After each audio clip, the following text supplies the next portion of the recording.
Paskutinę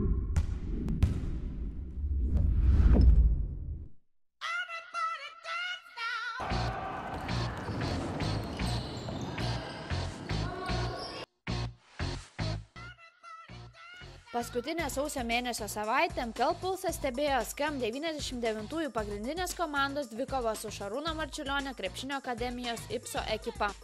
Šiose rungtynėse sprendėsi Egidijaus Ženevičiaus auklėtinių poziciją MKL 3-ame divizione. Pirmus 2 rungtynių kėlinius pirmavę SKM krepšininkai 3-ame rungtynių ketvirtyje leido savo varžovams juos pavyti ir taip Marčiulioniukai sumažino SKM komandos pranašumą iki minimumo. Tačiau SKM auklėtiniai nepasidavė.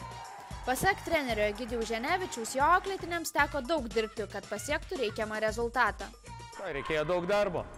Daug darbo dirbom ir tikrai pasiekėm labai, kaip pasakyti, svarbią pergalę, galbūt jinai daugiau tokia psichologinė mums yra, pasitikėjimo savo jėgom, nes, sakysim, tas žaidimas kaip ir mūsų pagerėjęs, matom krepšinio pusę, bet su psichologija daug kovojom, o dabar matom, kad iškovojom tą pergalę, parodom charakterį ir džiaugiamės labai. Ketvirtasis rungtynių kėlinys buvo įtemptas. Abi komandos stengiasi parodyti viską, ką sugeba geriausiai. SKM komandos žaidėjai teigia, kad teko įdėti daug pastangų, jog pavyktų prilygti priešininkams. Sunkiai, bet stengiamės ir galiausiai pasiekėm.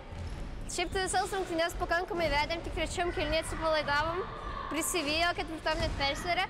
Bet galiausiai gale pačiam parodėm charakterį ir išplėšėm tą pergalę sunkiai. Džiaugiuosi labai linksma, kad laimėjom prieš stiprią komandą ir po tokios dramatiškos kovos.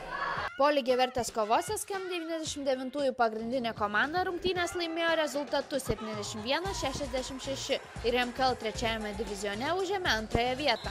Nugalėtojams Edgaras Šimkovič pelnė 17, o Margiris Mačiūnas ir Artūras Zemlevičius pridėjo po 11 taškų.